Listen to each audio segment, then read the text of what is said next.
হচ্ছে সেই সামাগাছি ভিয়েতনাম মাশাআল্লাহ। এটা রাজনগরের রাস্তা, আর ওই পাশে গেলাম সামরাগাছির রাস্তা। মাশাআল্লাহ, নানির বাড়ির গ্রামে তা, ঠিক আছে। আমার নানি কিছুদিন আগে মারা গেছে, তারপর থেকে এই গ্রামে আমি আর কখনোই আসিনি। আমি এখন সরাসরি সামরাগাছি, তারপরে রাজনগর, পরপর দুটো গ্রাম দেখতে পারবেন। যাই হোক, ভিডিওটা দেখুন। এটা কিন্তু রাজনগর, আর রাজনগর পর্যন্ত ভিতর দিয়েই বেরোবো, ঠিক আছে। আর আমরা যে পথ যাচ্ছি এখন হচ্ছে সামরাগাছি। যাই হোক, ভিডিওটা কি কোথা থেকে দেখছেন সবাই কমেন্টে জানাবেন। ও, বাতাস উঠেছে, মানে কি পানি হবে নাকি মনে হচ্ছে, তো সম্ভাবনা আছে। বাবার বাবা, সামরাগাছি সামরাগাছি। আর সবাই পথে কিন্তু ধান দিয়ে পরিবেশটা অনেকটাই নষ্ট করে দিচ্ছে। যাই হোক, এসব ধরতে গেলে এখন হবে না, সবাই এখন দুর্ভোগের ভিতরে আছে ধান দিয়ে। আর এই সামরাগাছি রাজনগরের ভিতরে যে আপনার একটা বেতনা পড়ে, বেতনাটা কিন্তু অনেক সুন্দর আর প্রাণবন্ত। আমি সেটার কাছে যাচ্ছি। আমি বহুত দিন আগে একবার এসেছিলাম। আর এই হচ্ছে সেই সামরাগাছি বেতনাম মাশাআল্লাহ।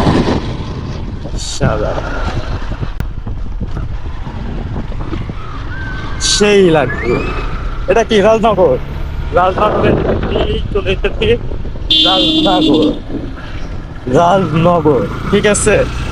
আর বিশেষত এখানে আমার নানি বাড়ি, ঠিক আছে, মামুর বাড়ি। আর এখানে হেলমেট খুললে অনেকেই চেনবে, কারণ সবাই আর কেন জানে এটা কি সামরাগাছি। এই কি অবস্থা? ওয়ালাইকুম আসসালাম। কি ব্যাপার, এখানে খেলাধুলো কি একবার বাদ দিচ্ছ নাকি? হঠাৎ করে মনে পড়লো, আমি বলছি সে নানি মরার পর থেকে তো একদিনও আসিনি এখানে। সেই সময় তো বাড়ি ছিলেন না? না না, বাড়ি ছিলাম না। তারপর থেকে এই প্রথম ঢুকলাম। আইছেন কবে? তা মেলা দিন আগে আইছি তো, তাও মানে নানি মরার কিছুদিন পরে। আমি 1 মাস কয়দিন ওর ভিতরে ছিলাম। যাই হোক, আমরা কিন্তু রাজনগর, এটা কিন্তু রাজনগরের ভিতরে সরাসরি। আর এই পাশে কিন্তু সরাসরি আমরা কিন্তু মেন রোডে উঠবো।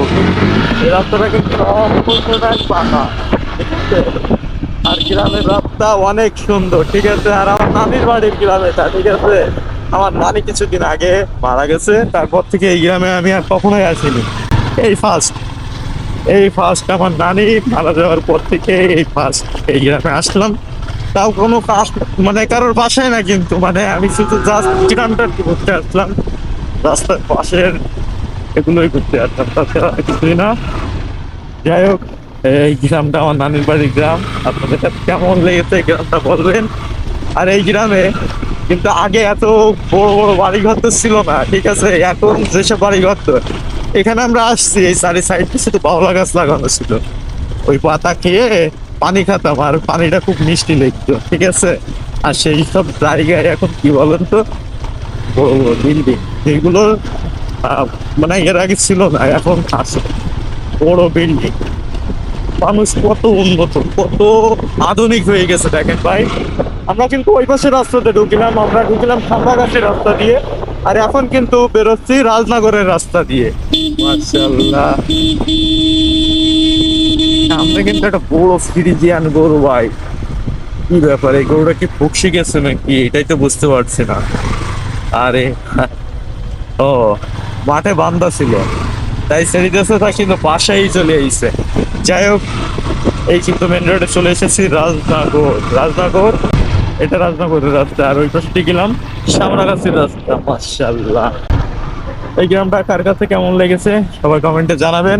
আর সবাই ভিডিওটা শেয়ার করবেন, ধন্যবাদ। আর ওটা কিন্তু আমার মামাতো ভাই সম্পর্কে হয়, যার সাথে আমি কথা বললাম এতক্ষণ, সে কিন্তু আমার মামাতো ভাই। ধন্যবাদ সবাইকে।